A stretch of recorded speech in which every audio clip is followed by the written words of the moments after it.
Good morning.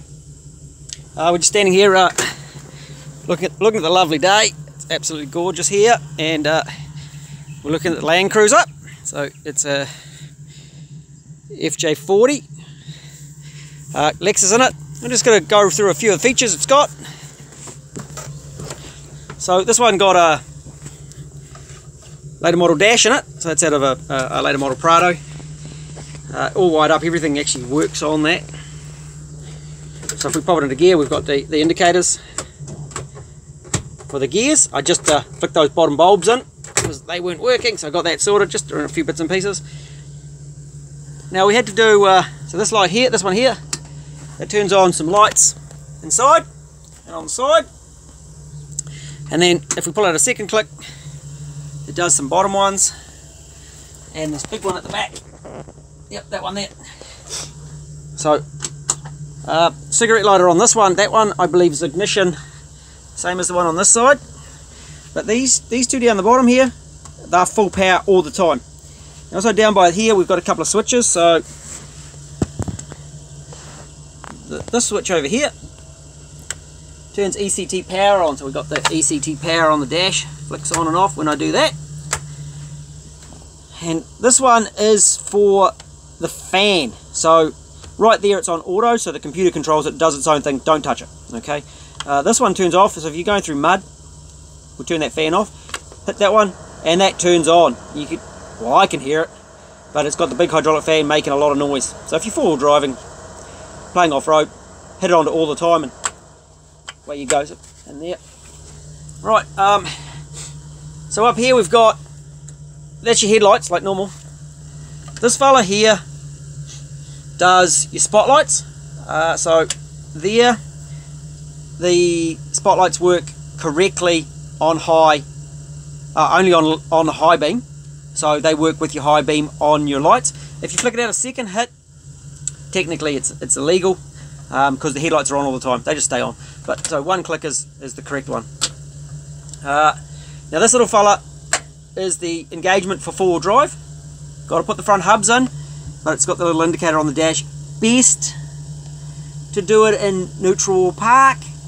It won't always go in, likely to do damage if you're on the fly, so best to stop, into neutral, foot on the brake, pull that out, so that works. When we're looking around it, all the wiring's in the glove box there. Can't really see a whole lot, but it's all in there. So we've got a Link computer over there. There we go. There's a electronic, there's an ECT down there. That little wire there does for the diagnostics on the trans computer, and lots of relays and fuses and stuff down there. But pretty much just leave it alone, does its own thing. Also there's a great big master switch fuse in the back there, so that control, there's two fuses for the injection and for the vehicle. That's in there, right. So the four-wheel drive, it works in high box. If you slipped it into the low box, it just automatically bypasses that switch and it will go into four-wheel drive. But again, you're still got to do the hubs. We'll just have a quick look over the back. This one, of course, it looks like a Landcruiser. Back seats, like a Landcruiser is meant to be. We'll have a quick look under the bonnet. So it's got the Lexus motor. I've got the strategically placed beanie on the roof. Beauty. So we've got the big hydraulic fan. We just might turn it off. Don't really need it running anymore.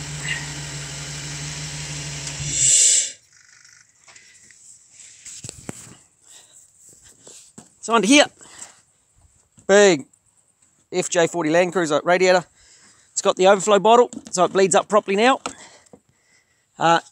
Big fuse, again a main master fuse for the vehicle. Now I'd like to see a proper airbox go on it, but this one does the job for the moment. It actually keeps pretty cool. The air temps are lovely. It's doing everything like it should. Right, we'll just have a quick look on it. So this is a Series 1 engine, so it can take a supercharger. It's got the bullet fuel rails, not the cast ones. So but it's the second generation of the 10 series engine. We've fitted LS1 coils, built-in igniter. Oh, no we don't. I lie.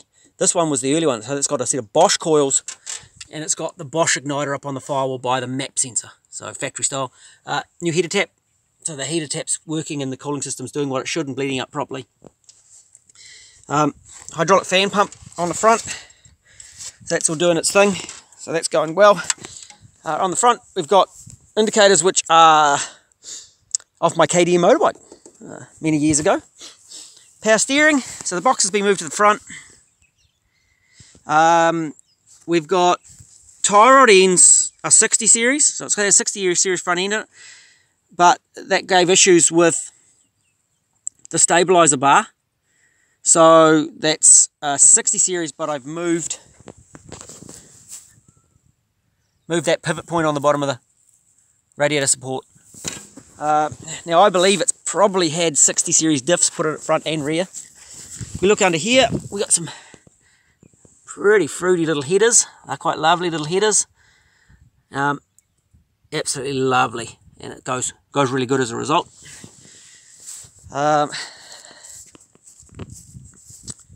So it's looking pretty good there.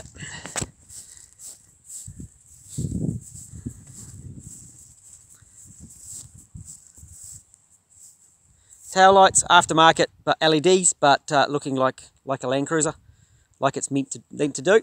So I'm about to drive off to Hamilton and take it to the fiberglass man to do his thing.